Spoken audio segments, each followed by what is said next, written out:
For colors seen by the human eye, the most commonly cited and remembered sequence is Isaac Newton's sevenfold: red, orange, yellow, green, blue, indigo, and violet. Remembered by the mnemonic Richard of York gave battle in vain, or as the name of a fictional person, Roy Gbiv. The initialism is sometimes referred to in reverse order, as VIBGYOR.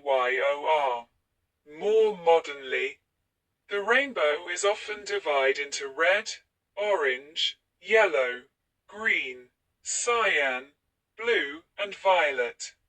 The apparent discreteness of main colors is an artifact of human perception, and the exact number of main colors is a somewhat arbitrary choice.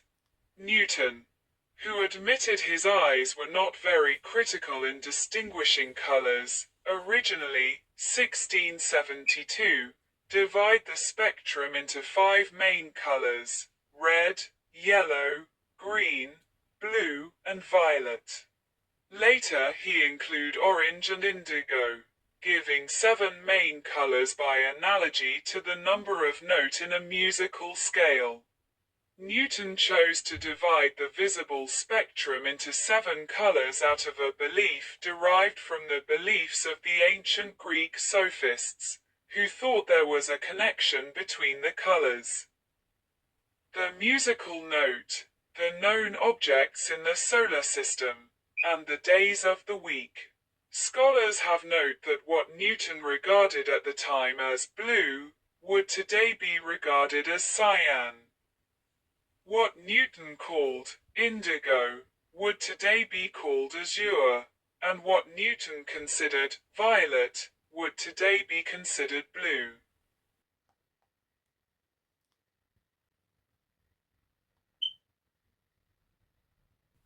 Red, orange, yellow, green, blue, indigo, violet.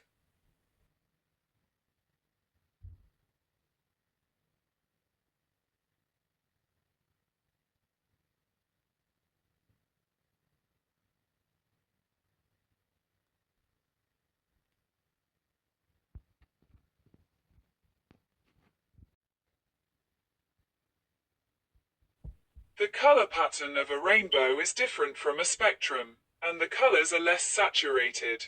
There is spectral smearing in a rainbow since, for any particular wavelength, there is a distribution of exit angles, rather than a single unvarying angle. In addition, a rainbow is a blurred version of the bow obtained from a point source. Because the disk diameter of the Sun, 0.533 degrees, cannot be neglected compared to the width of a rainbow, 2.36 degrees. Further red of the first supplementary rainbow overlaps the violet of the primary rainbow. So rather than the final color being a variant of spectral violet, it is actually a purple. The number of color bands of a rainbow may therefore be different from the number of bands in a spectrum, especially if the droplets are particularly large or small. Therefore, the number of colors of a rainbow is variable. If, however, the word rainbow is used inaccurately to mean spectrum, it is the number of main colors in the spectrum. Moreover, rainbows have bands beyond red and violet in the respective near-infrared and ultraviolet regions, however. These bands are not visible to humans. Only near frequencies of these regions to the visible spectrum are included in rainbows, since water and air become increasingly opaque to these frequencies, scattering the light. The UV band is sometimes visible to cameras using black and white film. The question of whether everyone sees 7 colors in a rainbow is related to the idea of linguistic relativity. Suggestions have been made that there is universality in the way that a rainbow is perceived. However, more recent research suggests that the number of distinct colors observed and what these are called depend on the language that one uses, with people whose language has fewer color words seeing fewer discrete color bands.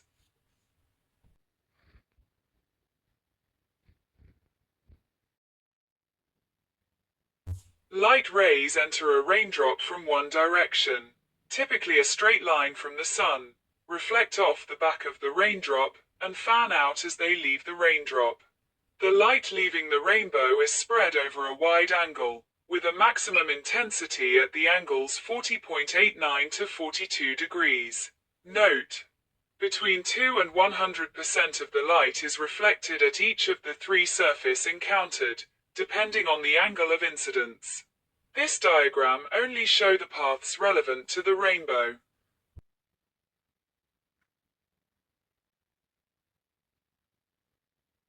White light separate into different colors on entering the raindrop due to dispersion, causing red light to be refracted less than blue light.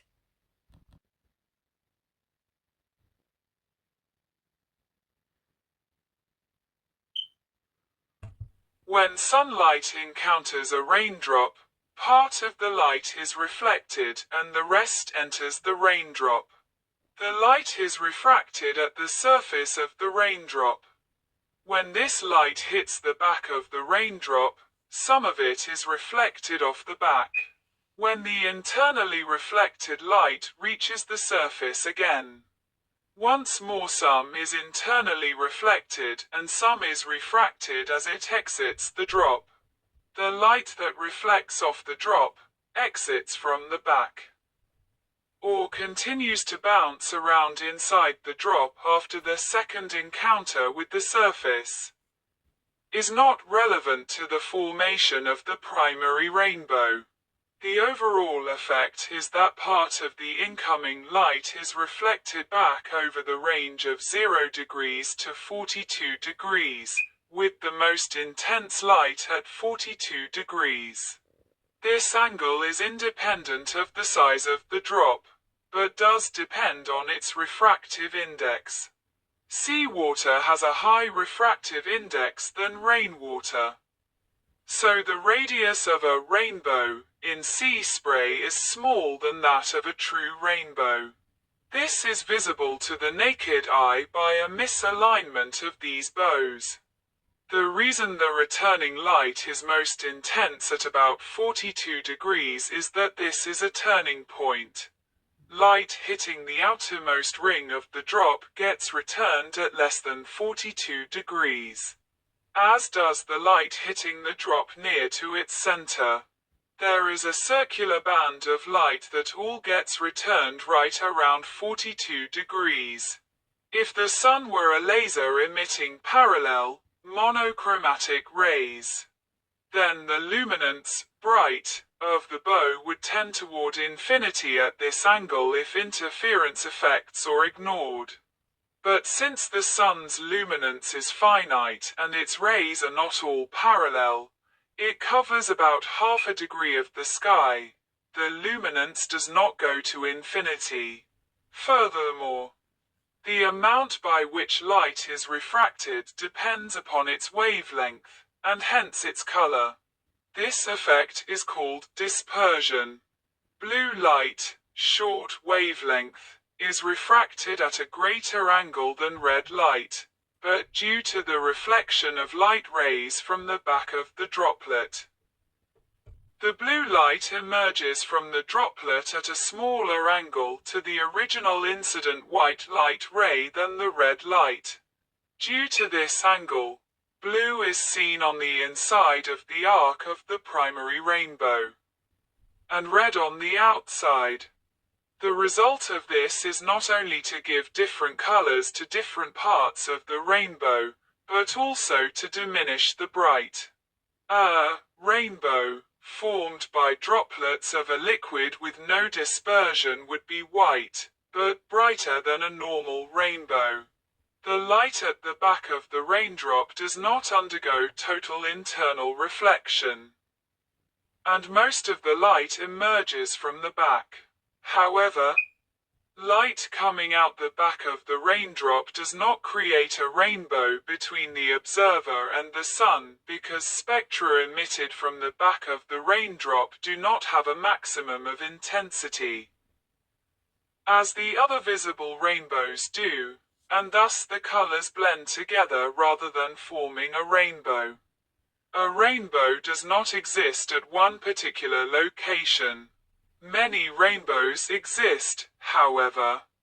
Only one can be seen depending on the particular observer's viewpoint as droplets of light illuminated by the sun. All raindrops refract and reflect the sunlight in the same way. But only the light from some raindrops reaches the observer's eye. This light is what constitutes the rainbow for that observer. The whole system composed by the sun's rays, the observer's head, and the spherical water drops has an axial symmetry around the axis through the observer's head and parallel to the sun's rays. The rainbow is curved because the set of all the raindrops that have the right angle between the observer, the drop, and the sun, lie on a cone pointing at the sun with the observer at the tip.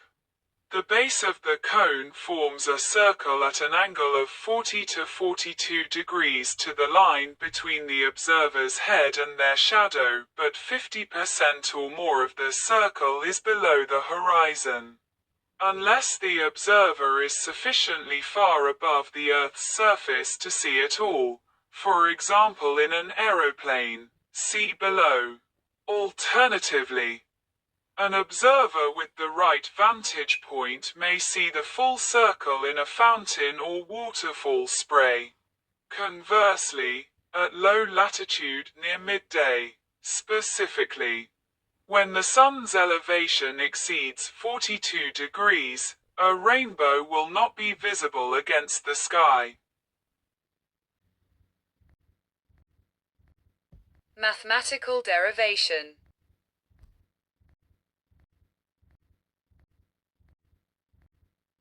It is possible to determine the perceived angle which the rainbow subtends as follows. Given a spherical raindrop, and defining the perceived angle of the rainbow as 2 phi, and the angle of the internal reflection as 2 beta, then the angle of incidence of the sun's rays with respect to the drop surface normal is 2 beta minus phi, since the angle of refraction is beta. Snell's law gives us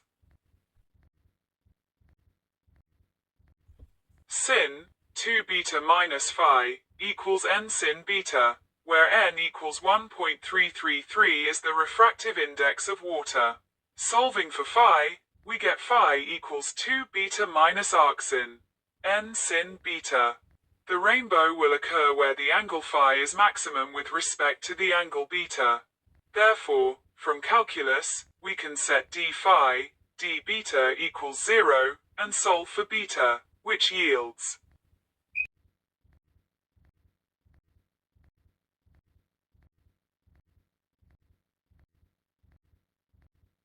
substituting back into the earlier equation for phi yields 2 phi max approximately equals 42 degrees as the radius angle of the rainbow. For red light, wavelength 750 nanometers, n equals 1.330 based on the dispersion relation of water. The radius angle is 42.5 degrees. For blue light, wavelength 350 nanometers, n equals 1.343. The radius angle is 40.6 degrees.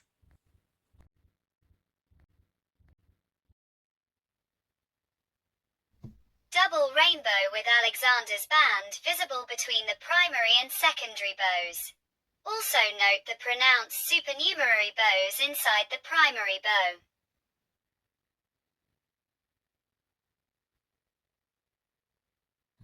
A secondary rainbow, at a great angle than the primary rainbow, is often visible. The term double rainbow is used when both the primary and secondary rainbows are visible. In theory, all rainbows are double rainbows, but since the secondary bow is always fainter than the primary, it may be too weak to spot in practice. Secondary rainbows are caused by a double reflection of sunlight inside the water droplets. Technically, the secondary bow is centered on the sun itself. But since its angular size is more than 90 degrees, about 127 degrees for violet to 130 degrees for red. It is seen on the same side of the sky as the primary rainbow, about 10 degrees outside it at an apparent angle of 50 to 53 degrees. As a result of the inside of the secondary bow being up to the observer, the colors appear reversed compared to those of the primary bow. The secondary rainbow is fainter than the primary because more light escaped from two reflections compared to one, and because the rainbow itself is spread over a great area of the sky. Each rainbow reflects white light inside its colored bands, but that is down for the primary and up for the secondary. The dark area of unlit sky lying between the primary and secondary bows is called Alexander's band, after Alexander of Aphrodisias, who first described it.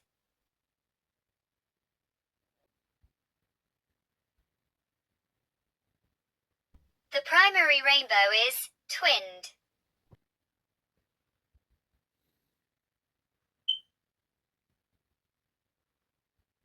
Unlike a double rainbow that consists of two separate and concentric rainbow arcs, the very rare twinned rainbow appears as two rainbow arcs that split from a single base. The colors in the second bow, rather than reversing as in a secondary rainbow, appear in the same order as the primary rainbow. A normal secondary rainbow may be present as well. Twinned rainbows can look similar to, but should not be confused with supernumerary bands. The two phenomena may be told apart by their difference in color profile. Supernumerary bands consist of subdued pastel hues, mainly pink, purple and green, while the twinned rainbow shows the same spectrum as a regular rainbow. The cause of a twinned rainbow is believed to be the combination of different size of water drops falling from the sky. Due to air resistance, raindrops flatten as they fall. And flattening is more prominent in larger water drops. When two rain showers with different size raindrops combine, they each produce slightly different rainbows which may combine and form a twinned rainbow. A numerical ray trace study showed that a twinned rainbow on a photo could be explained by a mixture of 0.40 and 0.45 millimeters droplets. That small difference in droplet size resulted in a small difference in flattening of the droplet shape, and a large difference in flattening of the rainbow top. Meanwhile, the even rarer case of a rainbow split into three branches was observed and photographed in nature.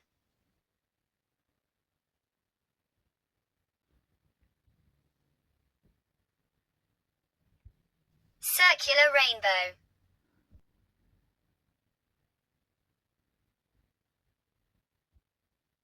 In theory, every rainbow is a circle, but from the ground, usually only its upper half can be seen.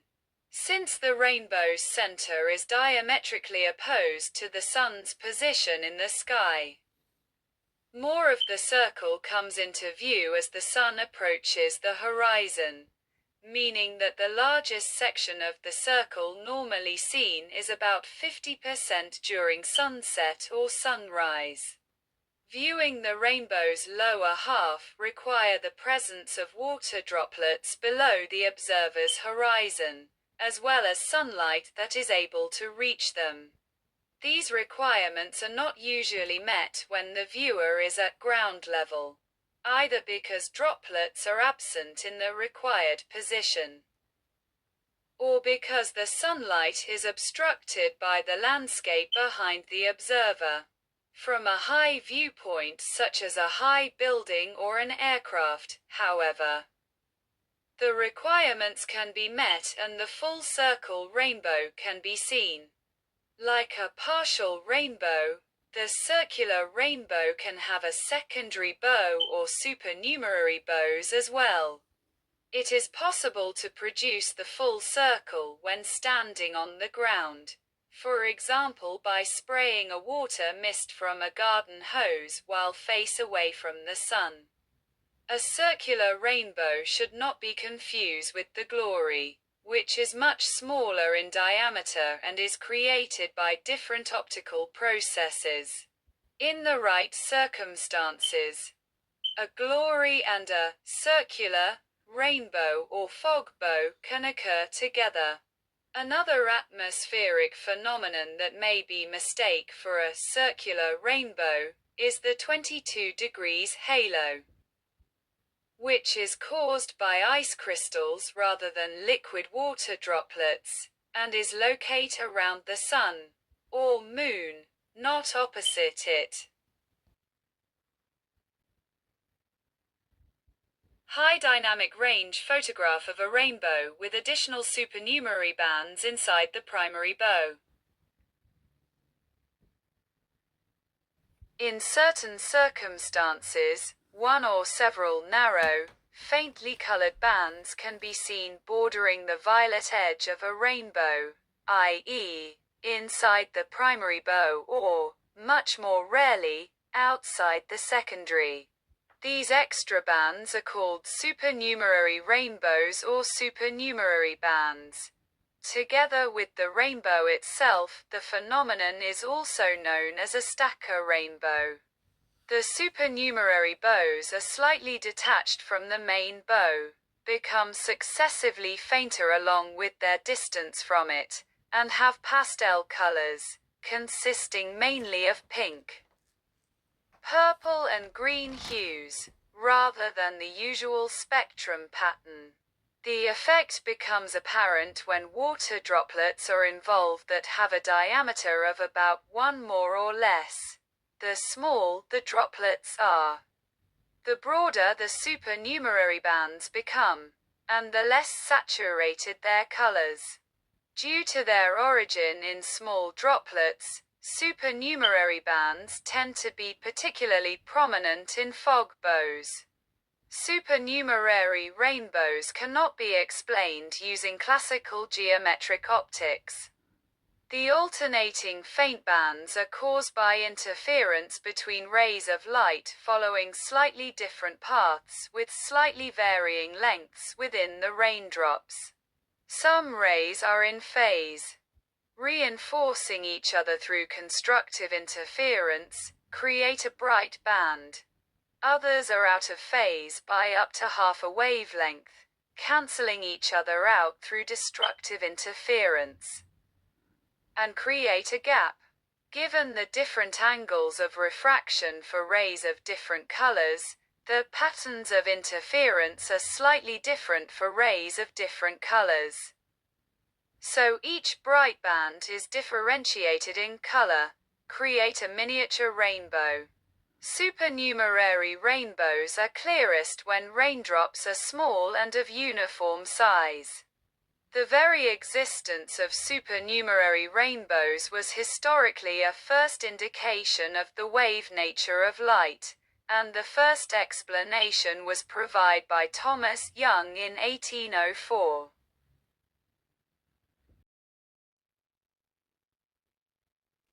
Reflection rainbow, top, and normal rainbow, bottom, at sunset.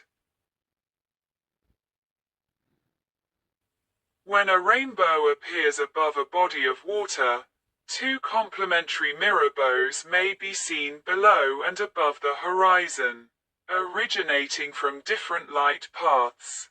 Their names are slightly different. A reflected rainbow may appear in the water surface below the horizon. The sunlight is first deflected by the raindrops, and then reflected off the body of water, before reaching the observer.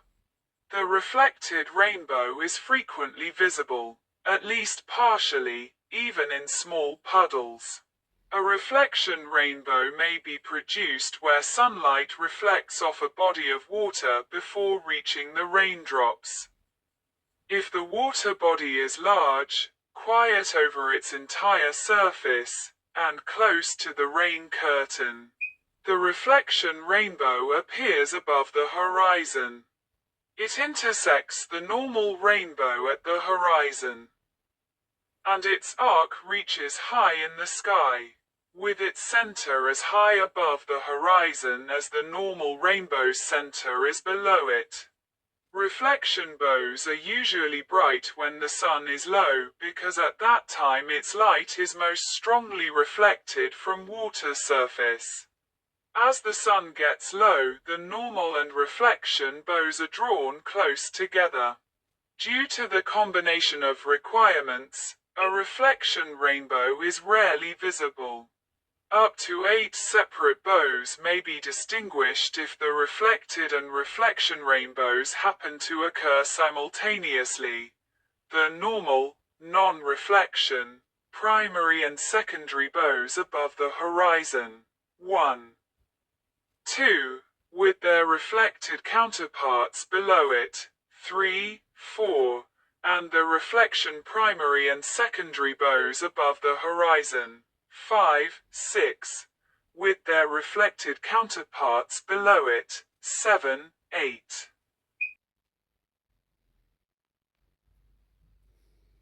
Unenhanced photo of a red, monochrome, rainbow.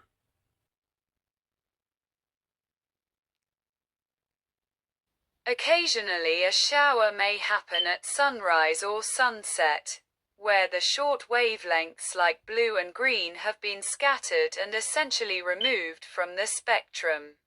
Further scattering may occur due to the rain, and the result can be the rare and dramatic monochrome or red rainbow. In addition to the common primary and secondary rainbows, it is also possible for rainbows of higher orders to form. The order of a rainbow is determined by the number of light reflections inside the water droplets that create it. One reflection results in the first order or primary rainbow. Two reflections create the second order or secondary rainbow. More internal reflections cause bows of high orders, theoretically unto infinity. As more and more light is lost with each internal reflection, however, each subsequent bow becomes progressively dimmer and therefore increasingly difficult to spot. An additional challenge in observing the third order, or tertiary, and fourth order, quaternary, rainbows is their location in the direction of the sun, about 40 degrees and 45 degrees from the sun, respectively, causing them to become drowned in its glare. For these reasons, naturally occurring rainbows of an order higher than 2 are rarely visible to the naked eye. Nevertheless, sightings of the third order bow in nature have been reported, and in 2011 it was photographed definitively for the first time. Short after, the fourth order rainbow was photographed as well, and in 2014 the first ever pictures of the fifth order, or quinary, rainbow were published. The quinary rainbow lies partially in the gap between the primary and secondary rainbows and is far fainter than even the secondary. In a laboratory setting, it is possible to create bows of much high orders. Felix Billet, 1808 to 1882, depicted angular positions up to the 19th order rainbow, a pattern he called a rows of rainbows. In the laboratory, it is possible to observe high order rainbows by using extremely bright and well-collimated light produced by lasers. Up to the 200th order rainbow was reported by Ng et al. In 1998 using a similar method but an argon-ion laser beam. Tertiary and quaternary rainbows should not be confused with triple and quadruple rainbows, terms sometimes erroneously used to refer to the much more common supernumerary bows and reflection rainbows.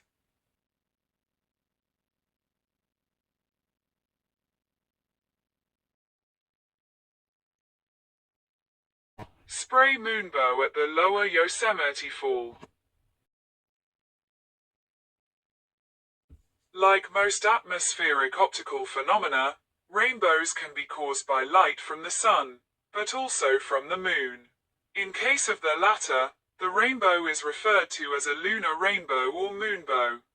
They are much dimmer and rarer than solar rainbows, requiring the moon to be near full in order for them to be seen. For the same reason, moonbows are often perceived as white and may be thought of as monochrome. The full spectrum is present, however, but the human eye is not normally sensitive enough to see the colors. Long exposure photographs will sometimes show the color in this type of rainbow.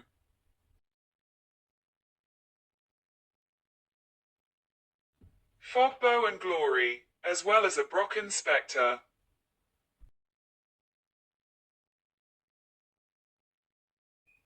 Fogbows form in the same way as rainbows, but they are formed by much smaller cloud and fog droplets that diffract light extensively. They are almost white with faint reds on the outside and blues inside. Often one or more broad supernumerary bands can be discerned inside the inner edge. The colors are dim because the bow in each color is very broad and the colors overlap. Fogbows are commonly seen over water when air in contact with the cool water is chilled. But they can be found anywhere if the fog is thin enough for the sun to shine through and the sun is fairly bright. They are very large, almost as big as a rainbow and much broader. They sometimes appear with a glory at the bow's center. Fog bows should not be confused with ice halos, which are very common around the world and visible much more often than rainbows, of any order, yet are unrelated to rainbows. Monochrome sleetbow captured during the early morning on the 7th of January 2016 in Valparaiso, Indiana. A sleetbow forms in the same way as a typical rainbow, with the exception that it occurs when light passes through falling sleet, ice pellets, instead of liquid water. As light passes through the sleet, the light is refracted, causing the rare phenomena. These have been documented across United States, with the earliest publicly documented and photographed sleetbow being seen in Richmond, Virginia on the 21st of December 2012. Just like regular rainbows. These can also come in various forms, with a monochrome sleetbow being documented on the 7th of January 2016 in Valparaiso, Indiana. A circumhorizontal arc, bottom, below a circumscribed halo.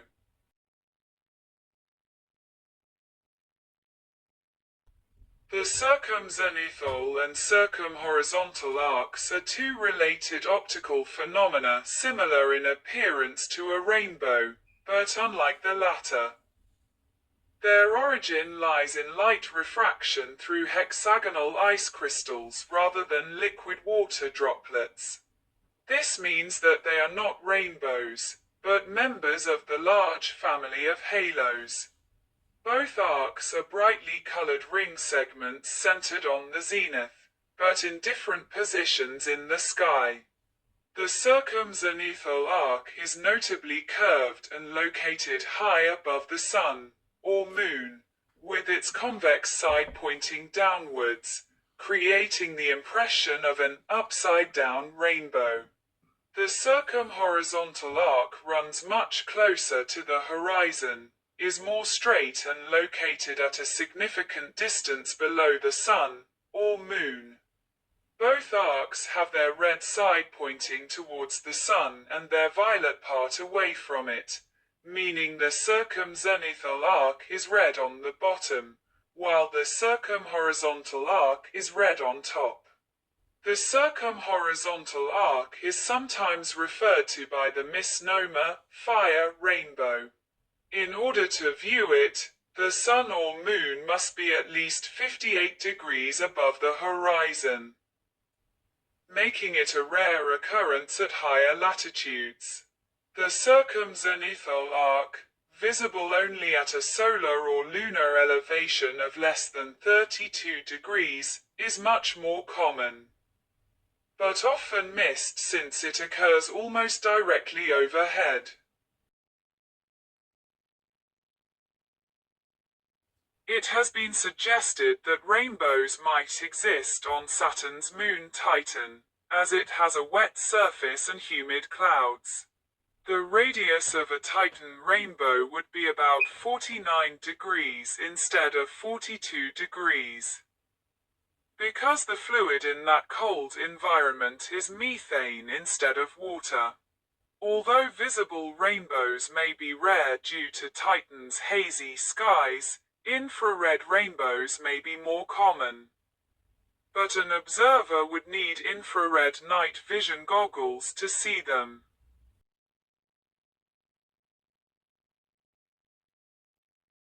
A first-order rainbow from water, left, and a sugar solution, right? Droplets, or sphere, compose of materials with different refractive index than plain water produce rainbows with different radius angles. Since salt water has a high refractive index, a sea spray bow does not perfectly align with the ordinary rainbow, if seen at the same spot.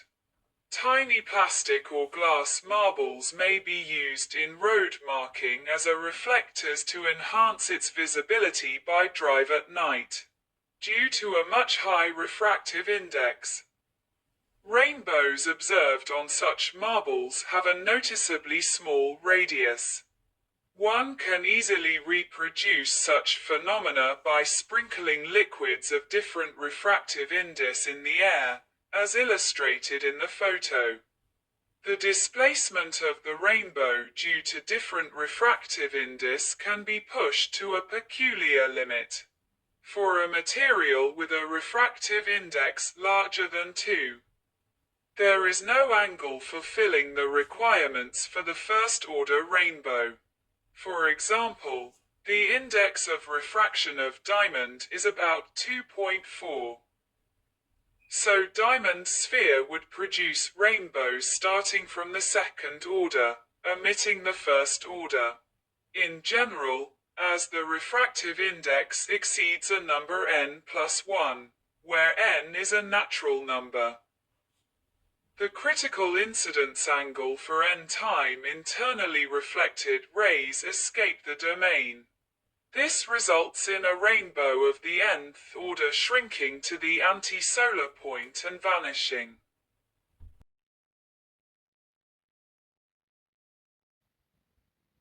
The classical Greek scholar Aristotle, 384–322 BC, was first to devote serious attention to the rainbow. According to Raymond L. Lee and Alistair B. Fraser, despite its many flaws and its appeal to Pythagorean numerology, Aristotle's qualitative explanation showed an inventiveness and relative consistency that was unmatched for centuries. After Aristotle's death, much rainbow theory consisted of reaction to his work, although not all of this was uncritical. In Book 1 of Natural's Questions, circa 65 AD, the Roman philosopher Seneca the Younger discusses various theories of the formation of rainbows extensively, including those of Aristotle. He notices that rainbows appear always opposite to the sun, that they appear in water sprayed by a rower, in the water spat by a fuller on clothes stretched on pegs, or by water sprayed through a small hole in a burst pipe. He even speaks of rainbows produced by small rods, virgulae, of glass, anticipating Newton's experiences with prisms. He takes into account two theories. 1. That the rainbow is produced by the sun reflecting in each water drop. The other, that it is produced by the sun reflected in a cloud shape like a concave mirror. He favors the latter. He also discusses other phenomena related to rainbows, the mysterious, Virgi, rods, halos, and parhelia. According to Hussein Ghazi Topdamir, the Arab physicist and polymath Ibn al-Haytham, 965–1039 AD, attempted to provide a scientific explanation for the rainbow phenomenon. In his Maqala fi al-Hala wa Qurs Quzar, on the rainbow and halo, al-Haytham explained the formation of rainbow as an image, which forms at a concave mirror. If the rays of light coming from a farther light source reflect to any point on axis of the concave mirror, They form concentric circles in that point. When it is supposed that the sun is a farther light source, the eye of viewer as a point on the axis of mirror and a cloud as a reflecting surface. Then it can be observed the concentric circles are forming on the axis. He was not able to verify this because his theory that light from the sun is reflected by a cloud before reaching the eye did not allow for a possible experimental verification. This explanation was repeated by Averroes and, though incorrect, provide the groundwork for the correct explanations later given by Kamal al-Din al-Farisi in 1309 and, independently, by Theodoric of Freiburg, circa 1250 c. 1311, both having studied al-Haytham's Book of Optics. In Song Dynasty China, 9601-279. A polymath scholar official named Shen Kuo, 1031-1095, hypothesized, as a certain Sun Sikong, 1015-1076, did before him, that rainbows were formed by a phenomenon of sunlight encountering droplets of rain in the air. Paul Dong writes that Shen's explanation of the rainbow as a phenomenon of atmospheric refraction is basically in accord with modern scientific principles. Kamal al-Din al-Farisi, Primary and Secondary Rainbow Construction, around 1300. From Revision of the Optics of Ibn al-Haytham, Tanqi al-Manhur li Wawil Abshar wal Basharia. The point light source is on top. A partial explanation, with the rays in red and black producing the primary and secondary rainbow, respectively. Leiden University Libraries manuscript.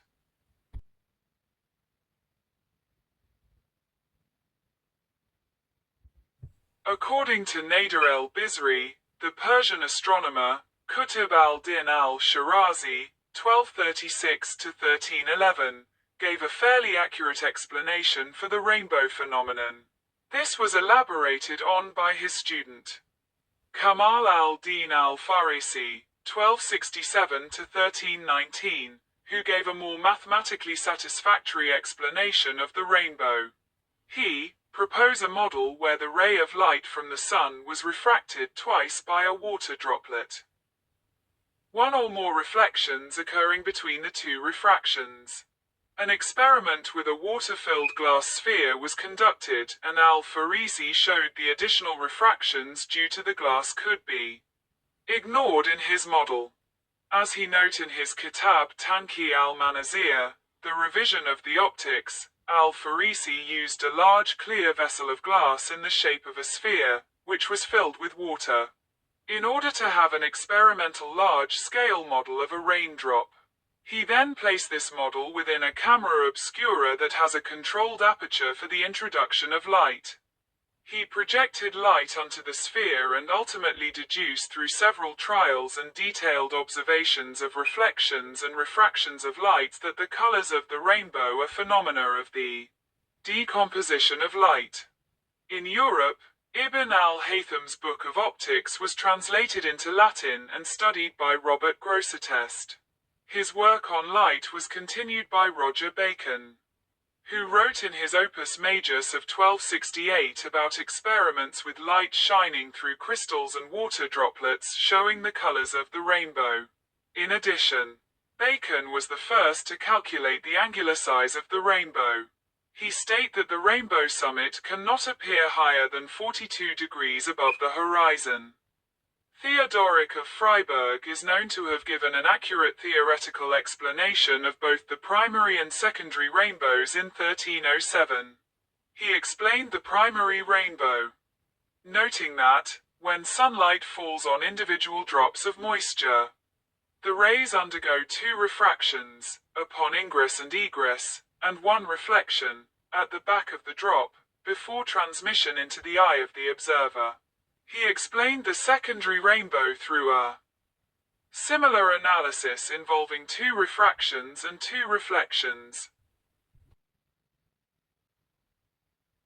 René Descartes' sketch of how primary and secondary rainbows are formed, Discours de la méthode, 1637. Descartes' 1637 treatise, Discourse on Method, Discours de la méthode, further advanced this explanation. Knowing that the size of raindrops did not appear to affect the observed rainbow, he experimented with passing rays of light through a large glass sphere filled with water. By measuring the angles that the rays emerged, he concluded that the primary bow was caused by a single internal reflection inside the raindrop, and that a secondary bow could be caused by two internal reflections. He supported this conclusion with a derivation of the law of refraction, subsequently to, but independently of, Snell, and correctly calculated the angles for both bows. His explanation of the colors, however, was based on a mechanical version of the traditional theory that colors were produced by a modification of white light. Isaac Newton demonstrated that white light was composed of the light of all the colors of the rainbow, which a glass prism could separate into the full spectrum of colors. Rejecting the theory that the colors were produced by a modification of white light, he also showed that red light is refracted less than blue light, which led to the first scientific explanation of the major features of the rainbow. Newton's corpuscular theory of light was unable to explain supernumerary rainbows, and a satisfactory explanation was not found until Thomas Young realized that light behaves as a wave under certain conditions, and can interfere with itself. Young's work was refined in the 1820s by George Biddell Airy, who explained the dependence of the strength of the colors of the rainbow on the size of the water droplets. Modern physical descriptions of the rainbow are based on Mie scattering, work published by Gustav Mie in 1908. Advances in computational methods and optical theory continue to lead to a fuller understanding of rainbows. For example, Nussenswege provide a modern overview.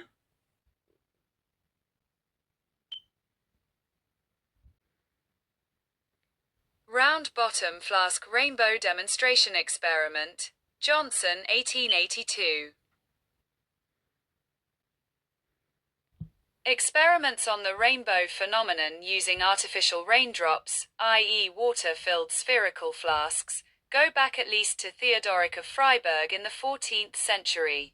Later, also Descartes studied the phenomenon using a Florence flask. A flask experiment known as Florence's rainbow is still often used today as an imposing and intuitively accessible demonstration experiment of the rainbow phenomenon. It consists in illuminating, with parallel white light, a water-filled spherical flask through a hole in a screen. A rainbow will then appear thrown back, projected on the screen, provided the screen is large enough. Due to the finite wall thickness and the macroscopic character of the artificial raindrop, several subtle differences exist as compared to the natural phenomenon. Include slight changed rainbow angles and a splitting of the rainbow orders. A very similar experiment consists in using a cylindrical glass vessel filled with water or a solid transparent cylinder and illuminated either parallel to the circular base, i.e. light rays remaining at a fixed height while they transit the cylinder, or under an angle to the base. Under these latter conditions, the rainbow angles change relative to the natural phenomenon since the effective index of refraction of water changes. Brevet's index of refraction for incline rays applies. Other experiments use small liquid drops.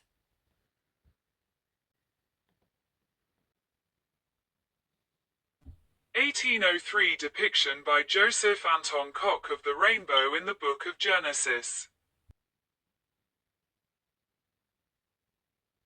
Niagara, by Frederick Edwin Church, 1857, depicts a rainbow at the Horseshoe Falls section of Niagara Falls. Rainbows occur frequently in mythology, and have been used in the arts. The first literary occurrence of a rainbow is in the Book of Genesis chapter 9, as part of the flood story of Noah, where it is a sign of God's covenant to never destroy all life on earth with a global flood again. In Norse mythology, the Rainbow Bridge Bifrost connects the world of men, Midgard, and the realm of the gods, Asgard. Kuchavira was the god of the rainbow for the Muisca in present-day Colombia, and when the regular rains on the Bogotá savanna were over, the people thanked him, offering gold, snails and small emeralds. Some forms of Tibetan Buddhism or Dzogchen reference a rainbow body. The Irish leprechaun's secret hiding place for his pot of gold is usually said to be at the end of the rainbow. This place is appropriately impossible to reach, because the rainbow is an optical effect which cannot be approached. In Greek mythology, the goddess Iris is the personification of the rainbow, a messenger goddess who, like the rainbow, connects the mortal world with the gods through messages. In Albanian folk beliefs, the rainbow is regarded as the belt of the goddess Prende. And oral legend has it that anyone who jumps over the rainbow changes their sex. In heraldry, the rainbow proper consists of 4 bands of color: argent, gules, or, and vert, with the ends resting on clouds. Generalized examples in coat of arms include those of the towns of Regen and Framed, both in Bavaria, Germany, of Beaufort, France, and of the 69th Infantry Regiment, New York, of the United States Army National Guard. Rainbow flags have been used for centuries. It was a symbol of the cooperative movement in the German Peasants' War in the 16th century, of peace in Italy, and of LGBT pride and LGBT social movements. The rainbow flag as a symbol of LGBT pride and the June Pride Month, since it was designed by Gilbert Baker in 1978. In 1994, Archbishop Desmond Tutu and President Nelson Mandela described newly democratic post-apartheid South Africa as the Rainbow Nation. The rainbow has also been used in technology product logos, including the Apple computer logo. Many political alliances spanning multiple political parties have called themselves a rainbow coalition. Pointing at rainbows has been considered a taboo in many cultures. In Saudi Arabia and other similar-minded countries, authorities seize children's clothing, including hats, hair clips, pencil cases, etc., and toys if they are rainbow-colored, claiming that such can encourage homosexuality, and selling such items is illegal.